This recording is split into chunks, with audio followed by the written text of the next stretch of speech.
On the night of July 22, 1991, a man in handcuffs ran through the streets of Milwaukee, desperately flagging down police officers. What they uncovered when they followed him back to a small, ordinary apartment would shock the world forever. Inside, the air was thick with a stench no one could ignore. Photographs, scattered bones, barrels filled with acid, and something far worse waited in the shadows. Detectives who had seen decades of crime scenes said they had never encountered anything so horrifying. But the question remains, how could such evil hide in plain sight for over a decade? This wasn't just another crime. This was a nightmare that would rewrite the very definition of human depravity. And at the center of it all was a man whose name would forever be etched in infamy, Jeffrey Dahmer. Jeffrey Lionel Dahmer was born on May 21, 1960, in Milwaukee, Wisconsin, the first child of Lionel and Joyce Dahmer. At first glance, he appeared like any other boy in an ordinary American family. But behind the closed doors of his childhood home, cracks had already begun to form. His parents' marriage was turbulent, filled with constant arguments, long absences, and a sense of instability that would shadow Jeffrey through his formative years. Those who knew him as a child often remembered a quiet, withdrawn boy who rarely smiled and seemed uncomfortable around other children. Yet, in his earliest years, he wasn't entirely invisible. He laughed, he played, and he longed for connection. Somewhere along the way, that light dimmed. By the time Jeffrey was 4 years old, he had undergone double hernia surgery, an experience that reportedly left him more introverted and reserved. Classmates later recalled that he struggled to fit in, often speaking in a flat tone, avoiding eye contact, and wandering aimlessly at recess while other children played together. Unlike most kids, Dahmer's curiosities drifted toward the macabre. He began collecting roadkill, dissecting small animals, and storing their bones in jars. To outsiders, this was disturbing, but for Jeffrey, it was a fascination, a way to exert control over something that could not leave or reject him. His father, a chemist, unknowingly encouraged Jeffrey's interest in bones by showing him how to bleach and preserve them, never realizing that this curiosity would fester into something sinister. As he entered his teenage years, alcohol became Dahmer's constant companion. He drank heavily, even sneaking liquor into school in order to quiet the restlessness inside him. Teachers saw a student with potential, but one who was sliding further into isolation and addiction. Friends noticed his odd sense of humor, his tendency to play pranks, and his bursts of eccentric behavior. What some dismissed as harmless antics were in fact signs of a growing darkness. In 1978, just weeks after his parents finalized their divorce and he graduated from high school, Dahmer committed his first murder. His victim was Stephen Hicks, an 18-year-old hitchhiker he lured into his home under the pretense of sharing a few beers. What began as a casual encounter ended in brutality when Dahmer bludgeoned him to death with a dumbbell. He later dismembered Hicks' body and scattered the remains in the woods. At only 18 years old, Dahmer had crossed an invisible line, and he knew it. Yet outwardly, he remained the same awkward young man, a son, a neighbor, a classmate, blending back into the world with terrifying ease. Even after this first killing, Dahmer attempted to maintain a facade of normalcy. He briefly attended Ohio State University, but dropped out due to poor grades and drinking. Soon after, he enlisted in the U.S. Army, where he trained as a combat medic. But discipline could not mask his inner turmoil. He was discharged after only 2 years due to excessive drinking, a pattern that followed him relentlessly. Each failed attempt at stability pulled him deeper into isolation, and with it, darker urges began to resurface. Throughout his 20s, Dahmer drifted from job to job, struggling with alcohol and loneliness. Yet to those around him, he appeared unremarkable, even forgettable. He was quiet, polite, and often kept to himself. But beneath that calm exterior lay a growing obsession with control, domination, and possession. The young man who once dissected roadkill now dreamed of holding human beings captive, of keeping them so they could never abandon him. What makes Dahmer's story so haunting isn't just the violence of his crimes, but the ordinariness of his beginnings. He wasn't born into poverty, nor was he raised in complete isolation. His neighbors saw him mow the lawn, go grocery shopping, and ride the bus. His family described him as troubled but not monstrous.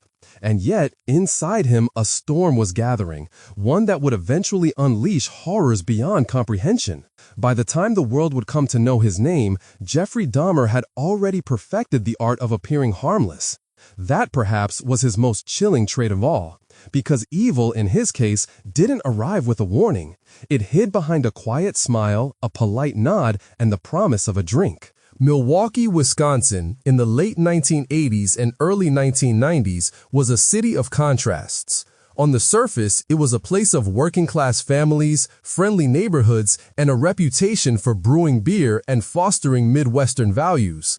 But beneath the hum of factories and the ordinary rhythm of everyday life, there were shadows, corners of the city where poverty, crime, and anonymity allowed secrets to fester. It was here, in the heart of Milwaukee, that Jeffrey Dahmer built the setting for one of the most disturbing series of crimes in American history. The Oxford Apartments, located at 924 North 25th Street, didn't look like the kind of place where nightmares were made. From the outside, it was unremarkable. A three-story brick building that blended into its neighborhood, surrounded by modest homes, corner stores, and the casual bustle of city life. To passers-by, it was just another low-income apartment complex, with peeling paint, cracked steps, and neighbors who minded their own business.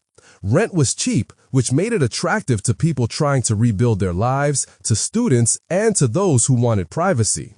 Behind its doors, however, apartment 213 was hiding something no one could imagine. The building had a reputation, though it wasn't known for anything supernatural or legendary. Instead, residents often complained of strange odors, of noisy power tools at odd hours, of unsettling behavior from certain tenants. Dahmer, who moved into the complex in May 1990, quickly became the subject of whispers. His neighbors described him as quiet, reclusive, and polite when spoken to, but they couldn't ignore the rancid smell seeping from his apartment. He explained it away as spoiled meat from a broken refrigerator or the mess left behind by tropical fish he kept in tanks. Many accepted his excuses, though uneasily. The stench never truly went away. It clung to the hallways like a ghost. Inside apartment 213, the reality was far worse than any neighbor's suspicion. It was a single-bedroom space, sparsely decorated, dimly lit, and meticulously organized.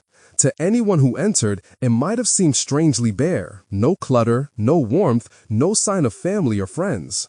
But hidden in drawers, closets, and even the refrigerator were horrors beyond comprehension. There were tools for dismemberment, barrels filled with acid, Polaroid photographs documenting every stage of mutilation, and human remains carefully preserved. The apartment was less a home than a laboratory, a place where Dahmer could enact his darkest fantasies without interruption.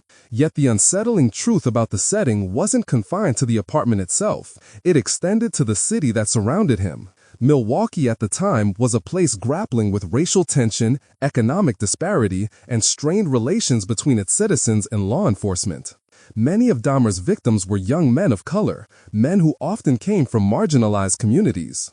Their disappearances were brushed aside or left uninvestigated, feeding into the larger tragedy of systemic neglect. The apartment was less a home than a laboratory, a place where Dahmer could enact his darkest fantasies without interruption. Yet the unsettling truth about the setting wasn't confined to the apartment itself. It extended to the city that surrounded him. Milwaukee, at the time, was a place grappling with racial tension, economic disparity, and strained relations between its citizens and law enforcement. Many of Dahmer's victims were young men of color, men who often came from marginalized communities. Their disappearances were brushed aside or left uninvestigated, feeding into the larger tragedy of systemic neglect. The city's environment, its indifference, its blind spots, provided Dahmer with the space he needed to continue his crimes unchecked. Nightlife in Milwaukee added another layer to the setting. The bars and clubs of the gay community became Dahmer's hunting grounds. Places meant for safety, freedom, and escape turned into traps for the unsuspecting. In smoky rooms filled with music and chatter, Dahmer would blend in seamlessly, offering drinks, companionship, or a small amount of money to lure men back to his apartment. The settings of these encounters, crowded nightclubs, dim alleyways, empty streets, became part of his sinister landscape. They were the entry points into his private world of terror. Neighbors often reported odd incidents that, in retrospect, were red flags. One woman claimed she saw Dahmer dragging large garbage bags to the curb, struggling with their weight, though she never questioned him. Another resident recalled hearing screams or strange noises muffle through the walls, only for them to stop abruptly. Still, life at the Oxford apartments continued. People came and went, children played outside, and the building stood as a quiet witness to unspeakable acts happening just feet away. What makes the setting of Dahmer's crimes so chilling is how ordinary it all appeared. Apartment 213 wasn't a crumbling Gothic mansion on the outskirts of town, nor was Milwaukee a city plagued by endless crime. It was, by most measures, a typical urban environment, a place where neighbors greeted one another in passing and where the biggest complaint might have been noise or a bad smell. That ordinariness allowed Dahmer to hide in plain sight. Evil didn't announce itself with thunder or shadows here. It lived comfortably in the glow of fluorescent kitchen lights and behind a locked door with a welcome mat. The Oxford apartments themselves became infamous after Dahmer's arrest. Reporters and onlookers crowded the street, cameras capturing the brick facade of the building that had harbored America's most notorious serial killer. For many, it was impossible to reconcile the normal appearance of the structure with the horrors it concealed. Eventually, the building was demolished in 1992, less than a year after the discovery of Dahmer's crimes. City leaders wanted to erase the physical reminder, to rid the neighborhood of the stigma attached to its walls. But even without the bricks and mortar, the memory of what happened there lingers. In crime stories, the setting often becomes a character of its own. In Dahmer's case, Milwaukee and the Oxford apartments played a silent yet crucial role. They provided cover, anonymity, and just enough indifference to let the unimaginable unfold. The hallways that smelt faintly of decay, the neighbors who shrugged off their suspicions, the police who dismissed desperate cries for help. All of these elements created an environment where Dahmer could thrive undetected. And so, as the years passed, apartment 213 stood as a hidden chamber of nightmares in the middle of an unsuspecting city, a place where ordinary walls absorbed extraordinary horrors. A place where evil was not only committed but concealed, waiting for the night when it would finally be exposed. The descent began in 1978, just weeks after Jeffrey Dahmer graduated from high school. At 18, he was a young man standing at the edge of adulthood, but inside, he was already teetering on the edge of darkness. His first victim, Stephen Hicks, was a hitchhiker he encountered near his home in Bath, Ohio. Hicks was only 18 himself, a carefree teenager on his way to a concert. Dahmer offered him a ride, promising beer and company before dropping him off. They spent hours drinking in Dahmer's empty house, but when Hicks tried to leave, Dahmer panicked at the thought of being abandoned. He bludgeoned Hicks with a dumbbell, strangled him, and later dismembered his body. He scattered the remains in the woods behind his home.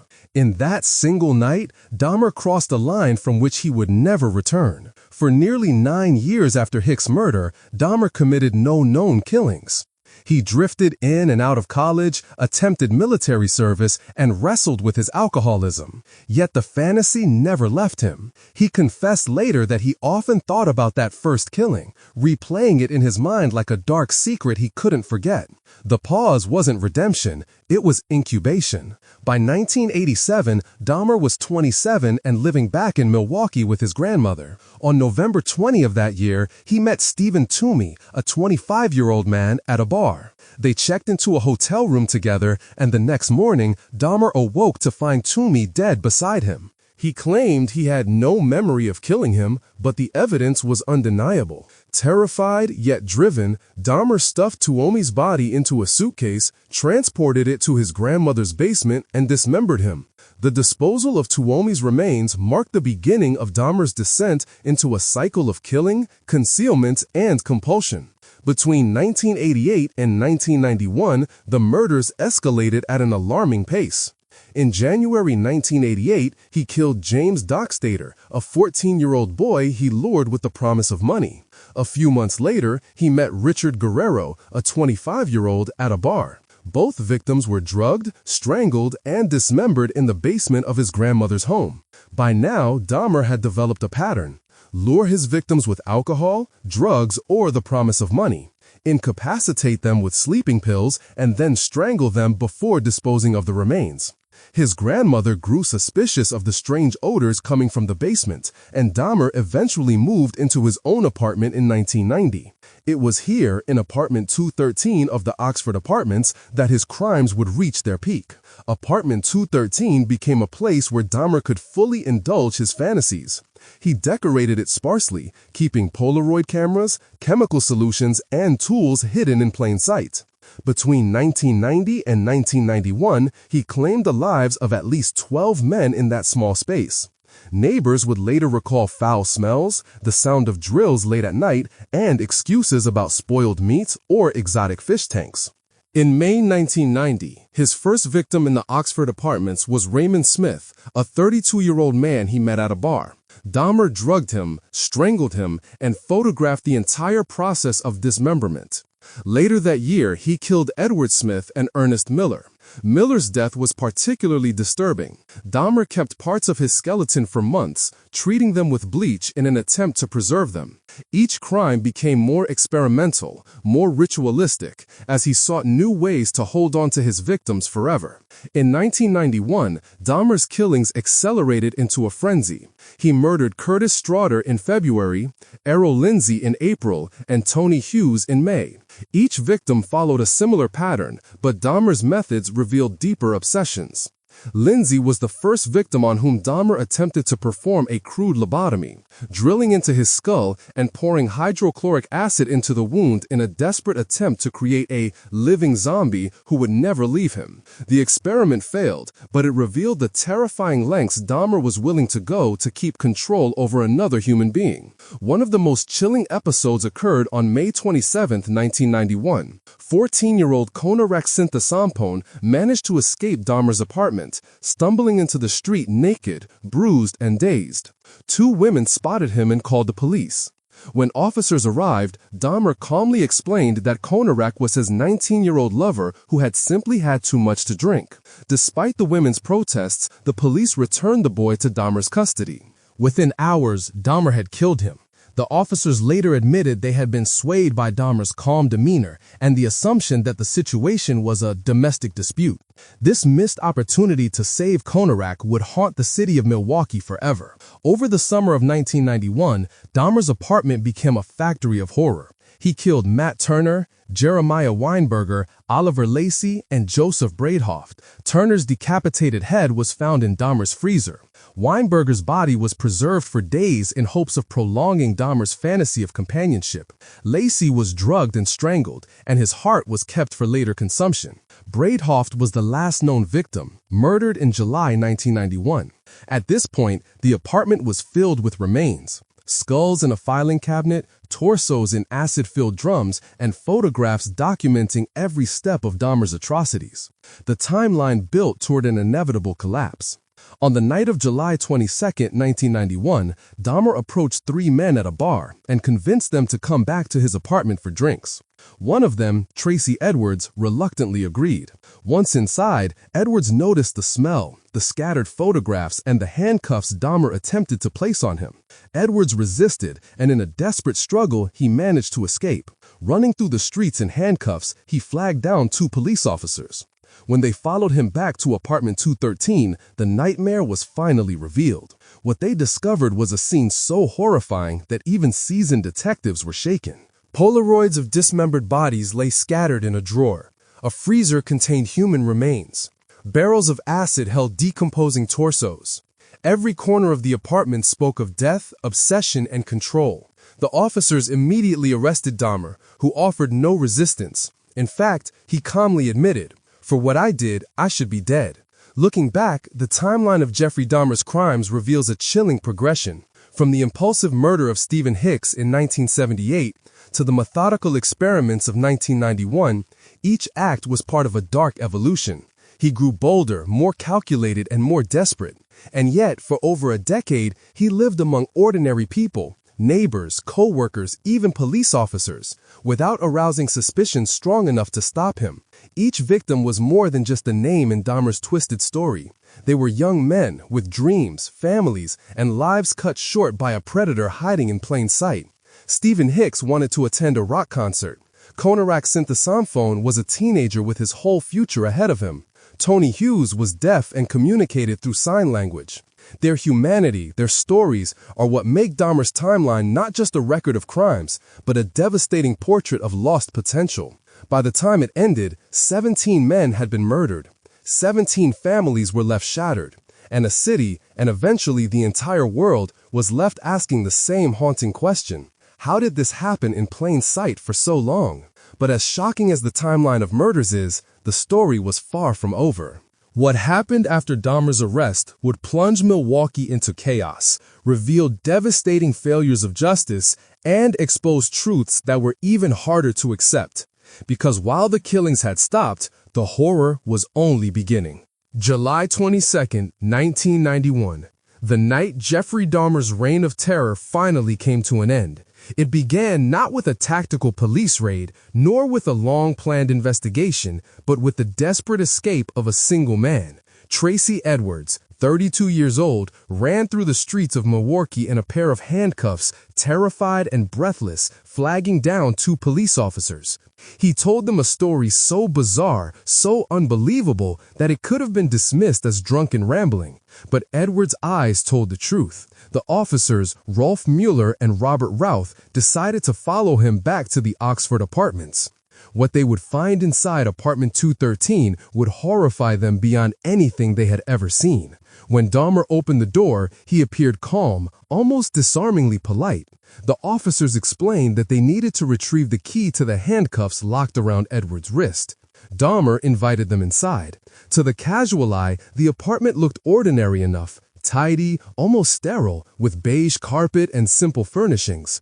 But the air was heavy, thick with a pungent odor that immediately set the officers on edge. Dahmer repeated his familiar excuse. The smell, he said, came from spoiled meat in his refrigerator.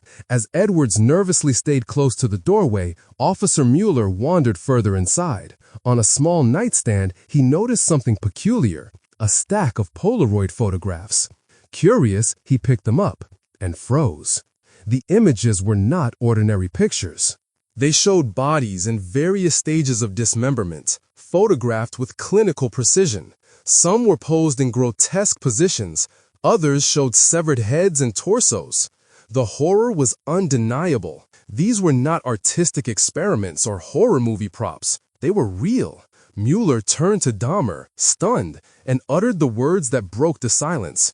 "These are for real." Dahmer tried to lunge for the photos, but the officers immediately restrained him. A struggle ensued, brief but frantic. Within moments, Dahmer was wrestled to the ground, his arms pinned behind him. His double life, the polite, quiet tenant, and the monster within, was over. The officers called for backup. Soon, the apartment was swarming with detectives, forensic teams, and crime scene photographers. As they began to search, what they uncovered defied comprehension. The refrigerator was the first revelation. Inside, on the middle shelf, lay a human head, its features preserved but hauntingly lifeless. On the door of the fridge, detectives found packages of human flesh wrapped carefully, as though prepared for later consumption. In the freezer, more remains, organs, bones, and muscles stored alongside everyday items like condiments and soda cans. The discovery didn't stop there. In the bedroom, drawers contained dozens of Polaroids, each one documenting Dahmer's victims at different stages: alive, unconscious, dead, and dismembered. The photographs showed not just violence, but obsession. Dahmer was cataloging his crimes, creating a twisted diary of domination and destruction. In a closet, investigators found skulls, some bleached, some painted, all carefully arranged as though part of a personal collection. They found 2 entire skeletons, preserved with chemicals, and jars containing preserved organs. On a shelf near the bed sat a 57-gallon blue barrel filled with acid and decomposing torsos. The stench was overwhelming, but the horror was even greater. Everywhere they looked, detectives found evidence of unspeakable acts. There were power tools used for dismemberment, bottles of chemicals for preserving flesh, and handwritten notes detailing Dahmer's twisted fantasies. On the walls were holes and stains that hinted at hidden secrets. Even the mattress carried the weight of countless crimes. Veteran officers, hardened by years of violent crime scenes, struggled to contain their emotions. Some gagged, others turned pale, and a few simply left the apartment, unable to process what they had seen. One detective later admitted that it was the most disturbing scene of his entire career, something that would haunt his nightmares forever. As word spread, the scene outside the Oxford apartments transformed. Police cars lined the street, lights flashing into the night sky. Neighbors gathered in disbelief, whispering rumors as they watched investigators carry out box after box of evidence. Reporters arrived, their cameras capturing the building that would soon become infamous worldwide. Inside, Dahmer was taken into custody. When questioned, he offered chilling confessions with an eerie calmness. "For what I did, I should be dead," he said. In the hours that followed, he confessed to killing 17 young men between 1978 and 1991. He described in detail how he lured them, drugged them, strangled them, and dismembered them. He admitted to acts of necrophilia, cannibalism, and bizarre attempts to create zombies by drilling into the skulls of his victims and injecting acid or boiling water. But perhaps the most horrifying part of Dahmer's confession was not the brutality of his acts, but the matter-of-fact way in which he described them.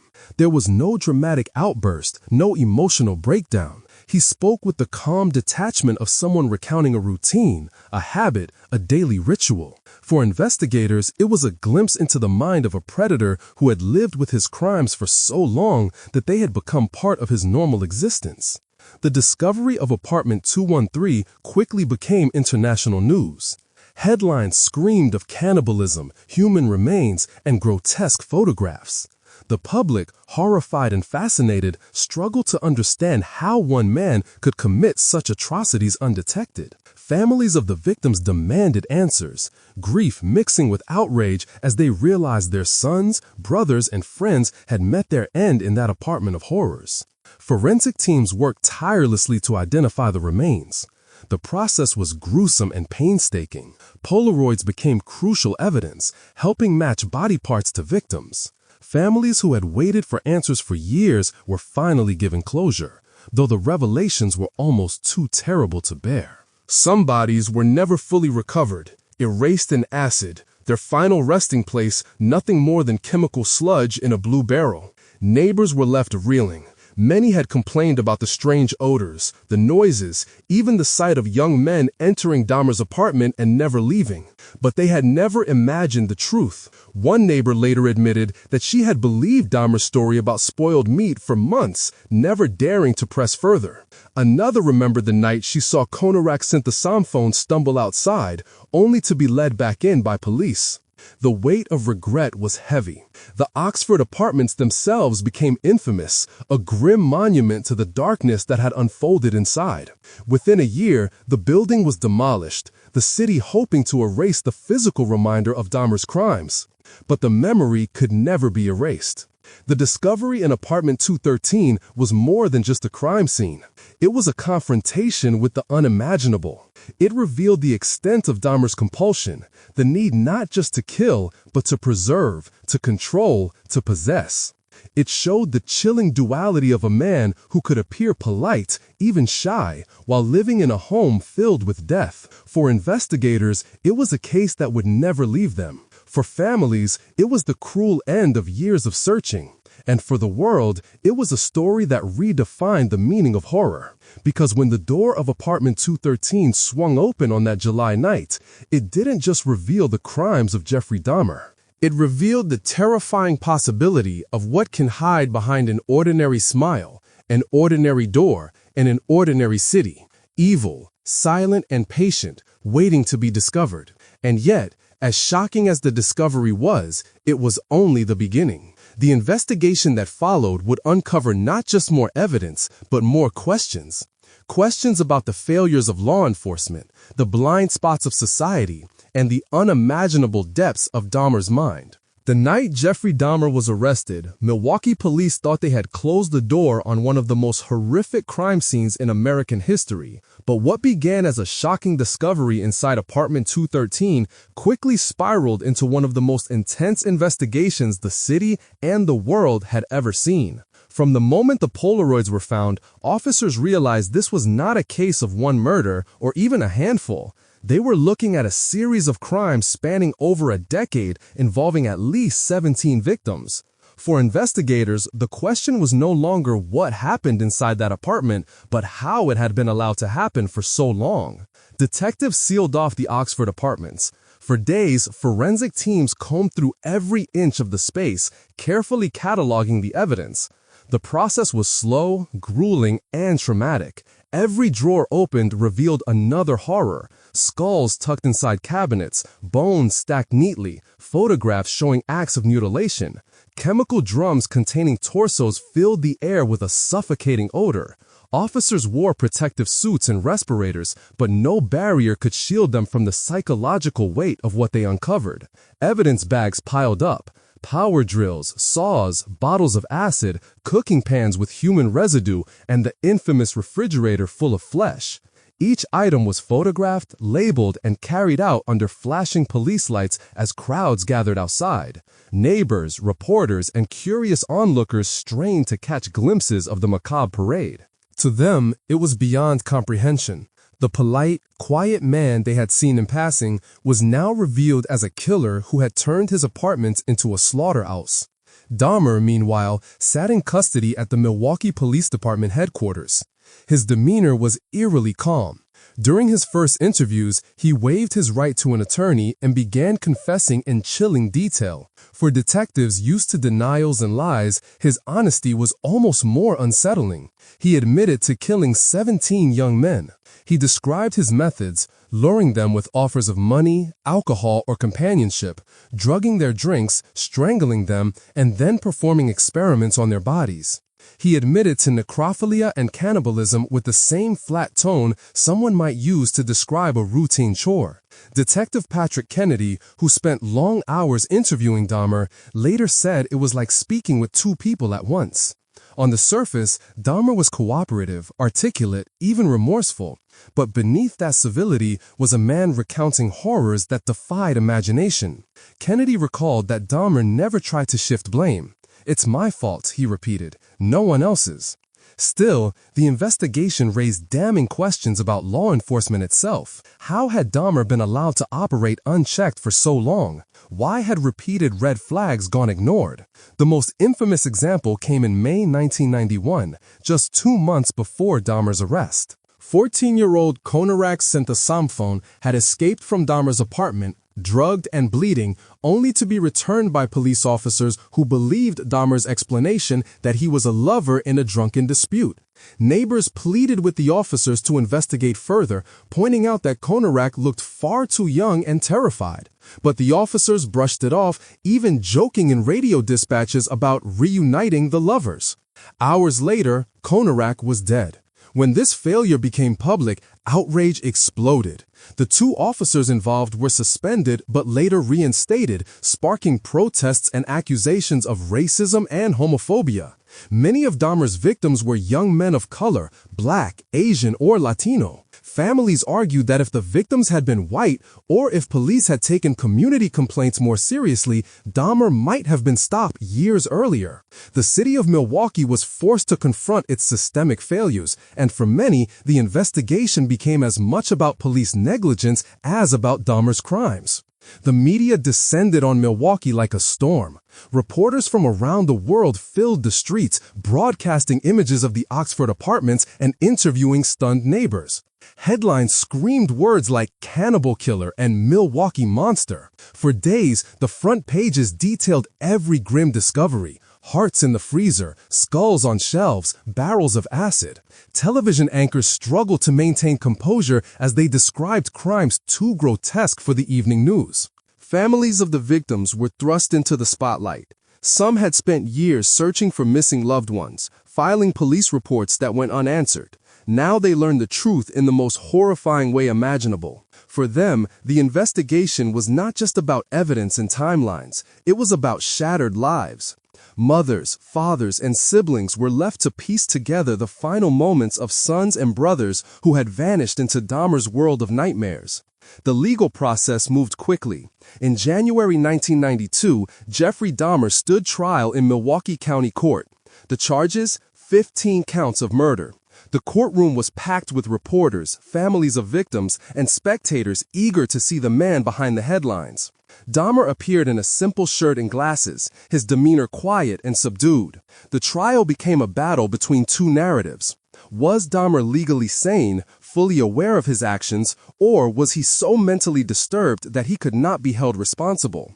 His defense team argued that his necrophilia and cannibalism were signs of severe mental illness, that his compulsion was beyond his control. They painted him as a deeply disturbed man who needed treatment, not punishment. The prosecution countered that Dahmer knew exactly what he was doing. He planned his crimes meticulously, lured his victims with intent, and took steps to avoid detection. His confessions, calm and detailed, showed a man fully aware of the wrongness of his acts. Assistant District Attorney Michael McCann told the jury, "This is a man who killed because he wanted to, because it gave him pleasure." That is not insanity. That is evil. For weeks, the trial presented gruesome evidence. Jurors were shown Polaroids, heard recordings of Dahmer's confessions, and listened to experts debate his mental state. Victims' families gave heartbreaking testimony, recounting the lives of young men who were reduced to evidence in a courtroom. Some wept openly. Others shouted at Dahmer, calling him a monster, a devil. Through it all, Dahmer sat quietly, rarely lifting his head. On February 15, 1992, the jury delivered its verdict. Dahmer was found sane and guilty on all counts. He was sentenced to 15 consecutive life terms in prison, nearly 1,000 years behind bars. For many, it was a hollow victory. The lives lost could not be restored, and the wounds inflicted on the community would never fully heal. But even in prison, the investigation into Dahmer's mind continued. Psychologists, criminologists, and journalists all sought to understand what drove him. Was he a product of childhood trauma, a victim of mental illness, or simply evil incarnate? Dahmer himself offered little clarity. In interviews, he admitted his crimes but often struggled to explain why. It became an obsession, he said, a compulsion that got worse and worse. The investigation left Milwaukee forever changed. It exposed flaws in law enforcement, highlighted the dangers faced by marginalized communities, and forced the city to confront uncomfortable truths about race, sexuality, and indifference. The police department instituted reforms.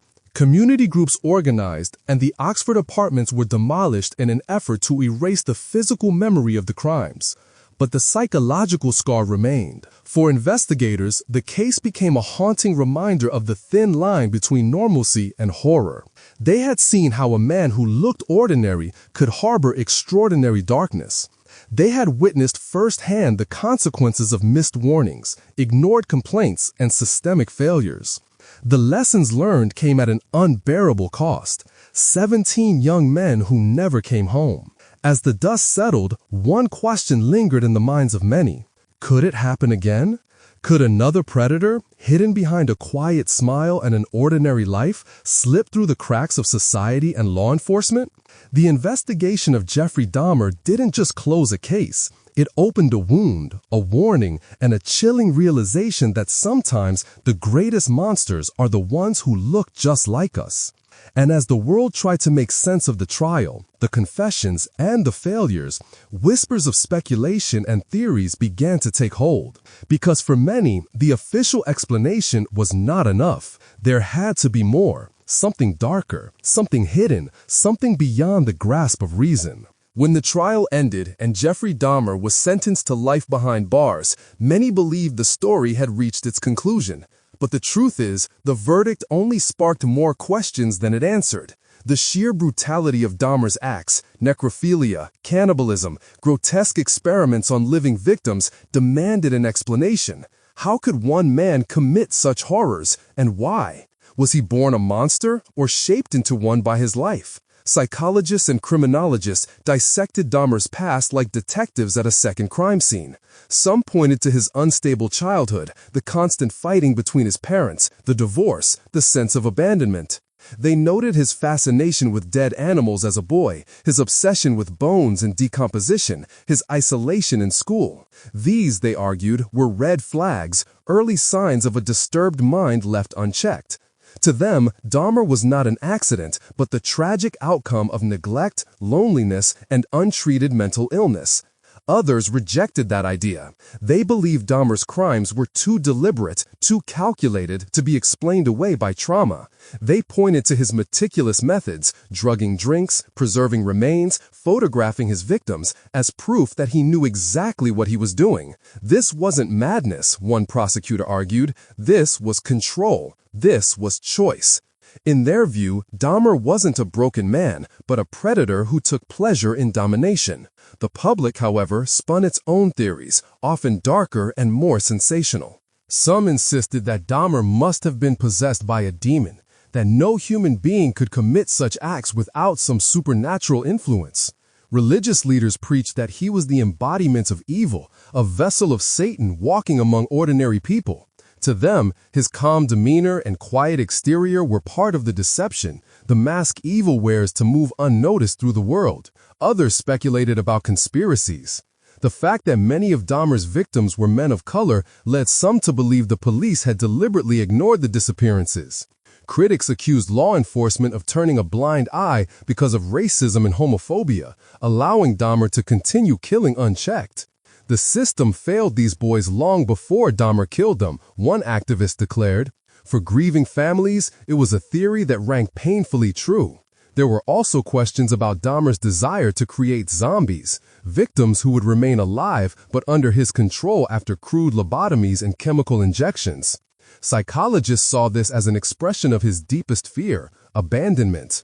Dahmer himself admitted he killed because he wanted his victims to stay with him, to never leave. His obsession with permanence, keeping bodies, preserving bones, even consuming flesh was a grotesque attempt to fill the void of loneliness. To some, it was evidence of a compulsion beyond comprehension, a man so terrified of isolation that he created a world of death to keep himself company. But speculation often went further. In the years after his arrest, rumors circulated about hidden accomplices or secret networks. Some asked, could Dahmer really have acted alone? The sheer number of killings, the logistics of storing and disposing of remains, surely someone must have noticed more. Theories arose that he was protected, or even that his crimes were part of something larger, though no evidence ever supported such claims. What unsettled people most, however, was the ordinariness of it all. Dahmer didn't look like a monster. He looked like a neighbor, a coworker, the man you might pass in the grocery store. This gave rise to a chilling theory, that evil doesn't always announce itself, that it hides behind familiar faces. If Dahmer could exist undetected for so long, who else might be out there, living in anonymity, harboring unthinkable urges? Even Dahmer's own words fueled speculation.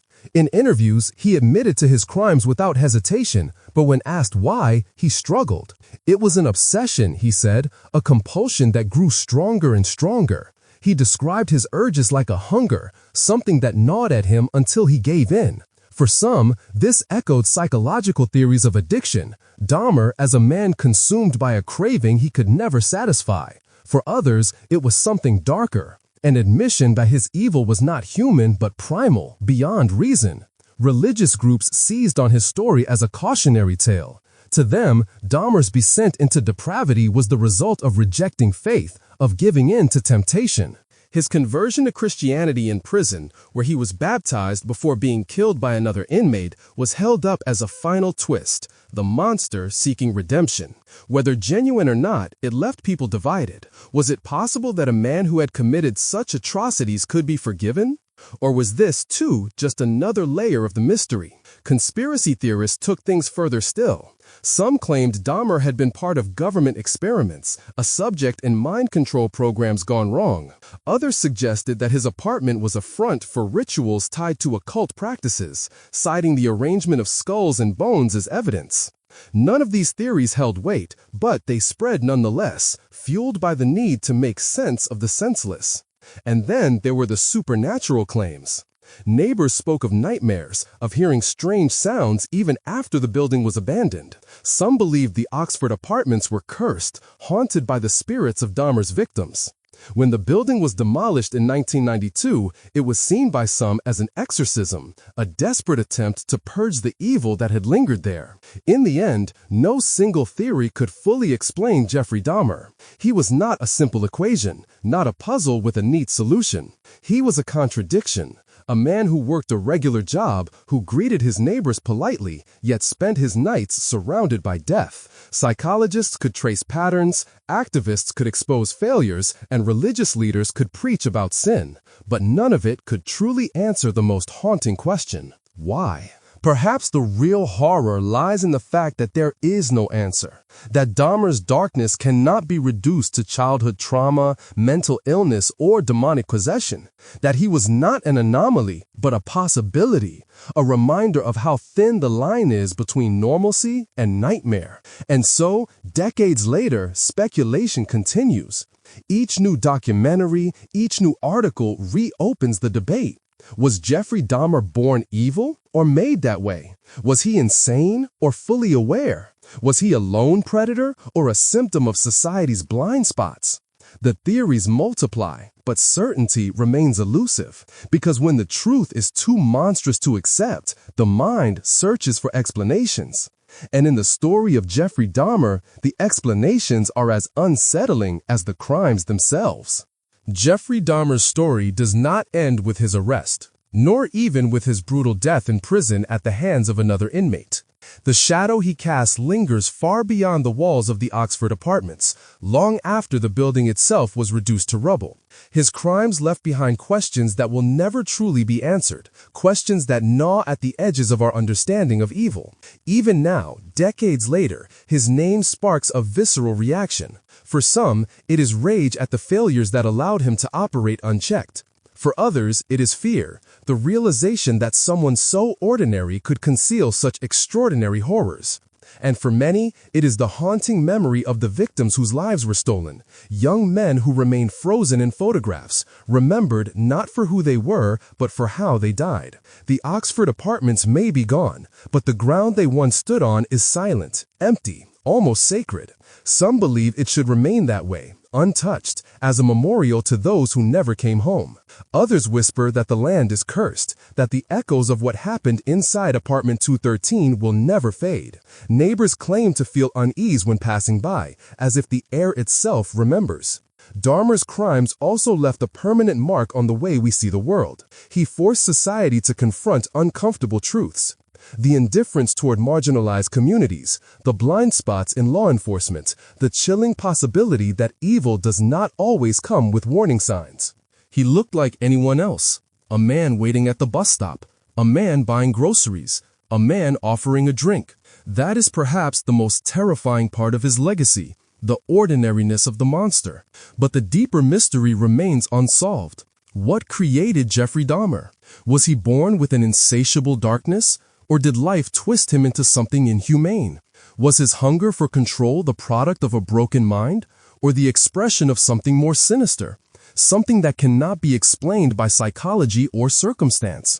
We may never know. His confessions offered glimpses, but never clarity.